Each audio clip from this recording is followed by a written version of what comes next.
وَلَقَدْ يَسَّرْنَا الْقُرْآنَ لِلذِّكْرِ فَهَلْ مِن مُّدَّكِرٍ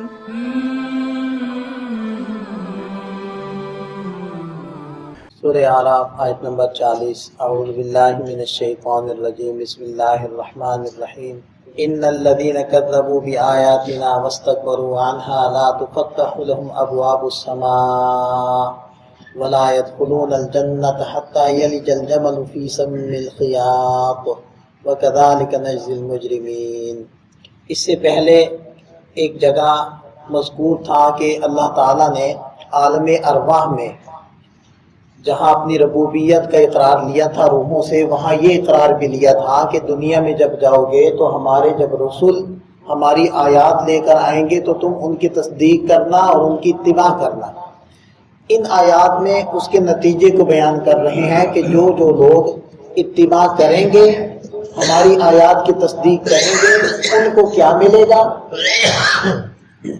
اور جو لوگ اتباع نہیں کریں گے، تکذیب کریں گے، تو ان کا کیا بدلہ ہوگا۔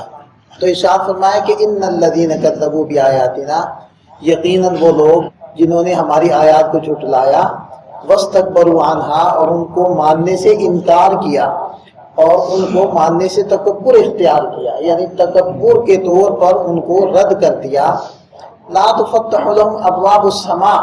تو ان کے لیے آسمان کے دروازے نہیں کھولے جائیں گے۔ آسمان کے دروازے کھولے جاتے ہیں بندوں کی دعائیں قبول کرنے کے لیے، اور جب بندوں کے اعمال اوپر کی طرف جاتے ہیں، شرف قبولیت پاتے ہیں، الیہ یصعد الکلم الطیب، تو والعمل الصالح یرفع، کہ اللہ تعالیٰ کی طرف پاکیزہ کلمات جاتے ہیں اور اعمال صالحہ کو اللہ تعالیٰ آسمانوں پر اٹھا لیتے ہیں، تو نیک لوگوں کے اعمال اوپر جاتے ہیں۔ تو چونکہ یہ لوگ تکذیب کرنے والے ہوں گے، لہذا ان کے لیے آسمان کے دروازے نہیں کھولے جائیں گے، یعنی ان کے اعمال آسمان کی طرف نہیں جائیں گے۔ ایک تو یہ مطلب ہو سکتا ہے۔ دوسرا مطلب یہ ہو سکتا ہے کہ ان کی روحوں کے لیے، یعنی ایسے نافرمانوں کی ارواح کے لیے آسمان کے دروازے نہیں کھولے جائیں گے اور ان کی روحوں کو زمین پر پٹک دیا جائے گا۔ یہ ایک روایت ہے کہ جس میں صحابی کہتے ہیں کہ ہم لوگ ایک جنازے میں شریک تھے، آپ علیہ السلام تشریف فرما ہوئے تو صحابہ کرام دائیں بائیں بیٹھے تھے، تو آپ علیہ السلام نے سر اٹھایا اور ارشاد فرمایا کہ جب بندے مومن کی وفات کا وقت ہوتا ہے تو آسمان سے روشن چہروں والے فرشتے آ کر اس بندے مومن کے سامنے بیٹھ جاتے ہیں، اور پھر حضرت اسرائیل علیہ السلام تشریف لاتے ہیں اور وہ اس مومن کی روح کو خطاب کرتے ہیں، یا ایتھا النفس المطمئنہ ارجعی الی ربک راضیۃ مرضیہ فادخلی فی عبادی وادخلی جنتی، جس کا تذکرہ ان آیات میں ہے کہ اے بندے مومن کی روح، نکل اپنے رب کی مغفرت اور رضامندی اور خوشنودی کی طرف۔ تو آپ علیہ السلام نے فرمایا کہ وہ روح پھر ایسے نکل آتی ہے جیسے کہ مشکیزے سے پانی کا قطرہ ٹپک جاتا ہے، اور حضرت اسرائیل علیہ السلام اس روح کو لے کر ان فرشتوں کو دے دیتے ہیں، اور وہ خوشبو لائے ہوتے ہیں جنت سے اور جنت کا لباس لائے ہوتے ہیں، تو وہ بڑے اعزاز و اکرام کے ساتھ اس روح کو لے کر چلتے ہیں۔ راستے میں فرشتوں کا گروہ ملتا ہے، وہ پوچھتے ہیں کہ یہ کس کی روح ہے، تو وہ اس بندے مومن کا وہ نام لیتے ہیں، وہ لقب لیتے ہیں جو دنیا میں عزت کے طور پر مشہور تھا، وہ کہتے ہیں فلاں ابن فلاں کی روح ہے، اور وہ لے کر آسمانوں کی طرف چلتے ہیں، ساتوں آسمانوں کے اوپر اللہ تعالیٰ کے دربار میں پیش کرتے ہیں۔ تو اللہ تعالیٰ فرماتے ہیں کہ اس کے اعمال نامہ علیین کے اندر رکھ دو اور اس کی روح کو لوٹا دو اس کے جسم کی طرف، تو اس کی روح دوبارہ اس کی قبر میں جسم کی طرف لوٹتی ہے، اور پھر فرشتے اس سے سوال کرتے ہیں تیرا رب کون ہے، تیرا دین کیا ہے، اور یہ جو بزرگ ہستی ہیں یعنی حضرت محمد صلی اللہ علیہ وسلم، ان کے بارے میں تم کیا کہتے ہو، تو وہ پھر ٹھیک ٹھیک جواب دیتا ہے۔ تو اللہ تعالیٰ کی طرف سے اعلان ہوتا ہے کہ میرے بندے نے سچ کہا، اس کے لیے جنت کا بچھونا بچھا دو، اس کو جنت کا لباس پہنا دو، اور اس کی قبر میں جنت کی کھڑکی کھول دو، اور اگر اس کا برعکس ہوتا ہے یعنی نافرمان، تو فرمایا کہ آسمان سے سیاہ چہروں والے فرشتے آتے ہیں جو اس کے سامنے بیٹھتے ہیں، اور پھر حضرت اسرائیل علیہ السلام آتے ہیں اور وہ روح کو ایسے کھینچتے ہیں جیسے کہ روئی کو کانٹے دار شاخ کے اوپر لپیٹا ہو اور پھر زور سے اس کو کھینچ لیا جائے، اور وہ بدبودار ہوتی ہے اور وہ فرشتوں کے حوالے کر دی جاتی ہے۔ وہ اس کو لے کر چلتے ہیں، راستے میں فرشتوں کا گروہ پوچھتا ہے کہ یہ کس کی روح ہے، تو وہ اس کا برا لقب بیان کرتے ہیں کہ یہ فلانے کی روح ہے،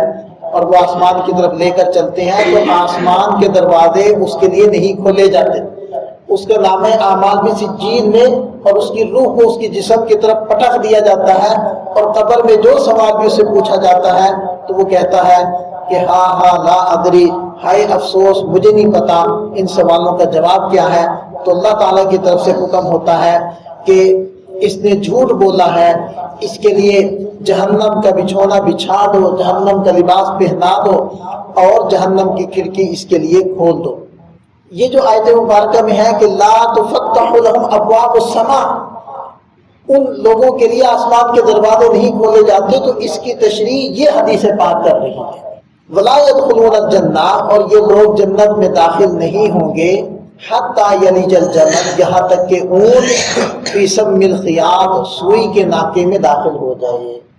جیسے یہ عرب کا محاورہ ہے، جب کسی کام کے ناممکن ہونے کو بیان کرنا ہو تو وہ یوں ہی کہتے تھے کہ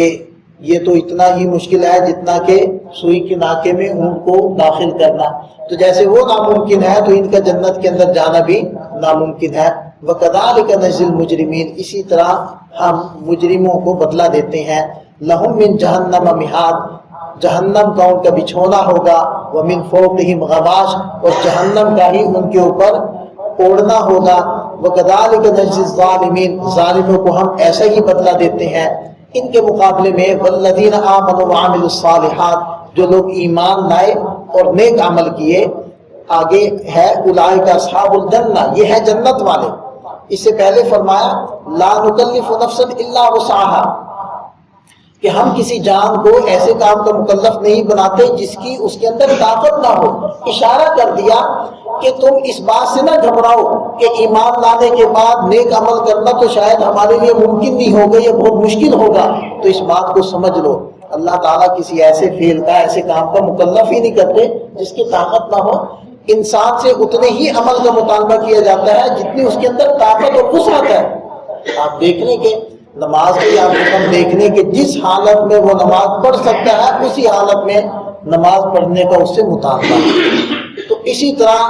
بقیہ بھی شریعت کے اعمال کا حکم ہے۔ تو فرمایا کہ اولئک اصحاب الجنہ، یہ ہیں جنت والے، ہم فیہا خالدون، اس میں ہمیشہ رہیں گے۔ ونزعنا ما فی صدورہم من غل، ہم ان کے سینوں میں جو بھی کینہ ہوگا آپس میں دنیا کے اندر ہم وہ نکال لیں گے۔ حدیث پاک میں آتا ہے کہ جنت میں داخل ہونے سے پہلے ایک چشمے کا پانی پلایا جائے گا، وہ پانی پینے کا اثر یہ ہوگا کہ دل ساری قدرتوں رنجشوں سے پاک اور صاف ہو جائے گا۔ اہل جنت میں جب جائیں گے تو ایک دوسرے کے بارے میں کوئی غم و غصہ، تھوڑی بہت جو دنیا کے اندر اونچ نیچ ہوتی ہے وہ سب ختم ہو جائے گی۔ اور تجری من تحتہم الانہار، ان کے نیچے نہریں بہہ رہی ہوں گی۔ وقال الحمدللہ الذی، اور وہ کہیں گے تمام تعریفیں اس اللہ کے لیے ہے، الذی ہدانا لہذا، جس نے اس جنت تک ہماری رہنمائی کی، وما کنا لنہتدی، اور ہم راہ پانے والے نہیں تھے، لولا ان ہدانا اللہ، اگر اللہ تعالی ہمیں ہدایت نہ دیتے۔ لقد جاءت رسل ربنا بالحق، یقیناً ہمارے رب کے فرشتے حق بات لے کر آئے تھے۔ ونودو، اور آواز دی جائے گی، ان کو پکارا جائے گا، ان تلکم الجنہ، اسی جنت کے تم لوگ وارث ہو، اورثتموہا، تمہیں اس کا وارث بنا دیا گیا ہے، بما کنتم تعملون، بسبب ان اعمال کے جو تم دنیا میں کرتے تھے۔ اللہ تعالی ہمیں اہل جنت میں سے بنائے اور جہنم سے ہم سب کی حفاظت فرمائے، قبر کے عذاب سے ہم سب کی حفاظت فرمائے۔